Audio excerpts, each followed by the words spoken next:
Donc, toujours dans le cadre de l'ingénierie, je montre donc la modélisation du gonflement comme une déformation imposée. Dans le cas maintenant de pieux, pour le pieux, donc c'est comme ça donc on modélise donc la déformation imposée au pieux par le gonflement du sol. Donc là, ce sont quelques exemples de déformation sur le pieux qu'on montre là aussi dû au gonflement du sol. Et là, je passe à la partie purge-substitution. Donc là, c'est dans le cadre d'un radier, comme je l'ai montré tout à l'heure. Là, c'est dans le cadre d'une semelle. Le principe reste le même. Si c'est une fondation profonde, pieux ou micro-pieux, on n'a pas besoin de purger parce qu'on peut dimensionner le pieux et le micro-pieux de telle sorte qu'ils puissent résister aux déformations imposées par le gonflement.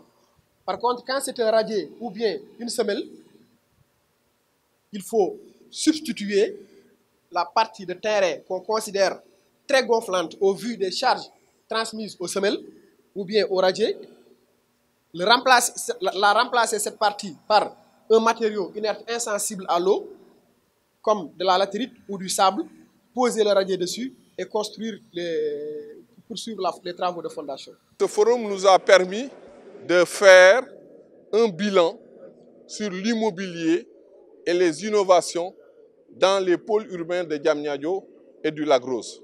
Le schéma directeur opérationnel du pôle urbain du Lac Rose a été présenté et ce pôle va recevoir une fonctionnalité touristique, va recevoir également de l'habitat social, mais également autour du lac, du résidentiel haut de gamme.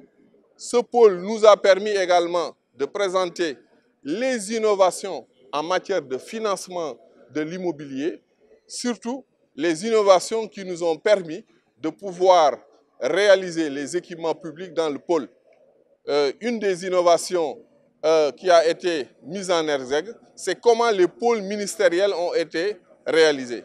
La composition du district, c'est un hub sur les marchés financiers, un hub sur le commerce, un hub sur le numérique et c'est ça qui va composer le district qui va se situer dans le premier arrondissement de Diamniadio, non loin du centre international de conférence de Diamniadio, non loin de la cité des Nations Unies, non loin du pôle ministériel du premier arrondissement.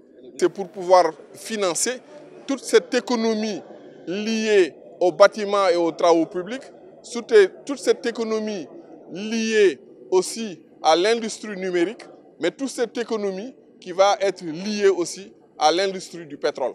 Les dispositions sur le plan institutionnel, nous allons faire des recommandations pour qu'un groupe de travail puisse être mis en place pour pouvoir réfléchir sur ces questions.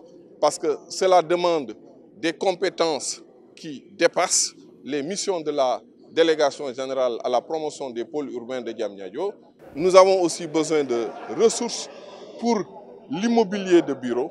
C'est pour cela que nous avons pensé qu'il nous faut un pôle financier pour abriter des services financiers. Les services financiers au niveau national, mais aussi des services financiers au niveau international.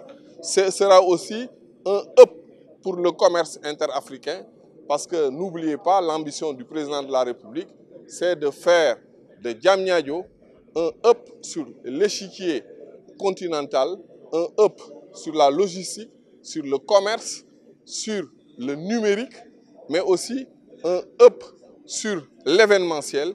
Et tout ça demande beaucoup de ressources financières.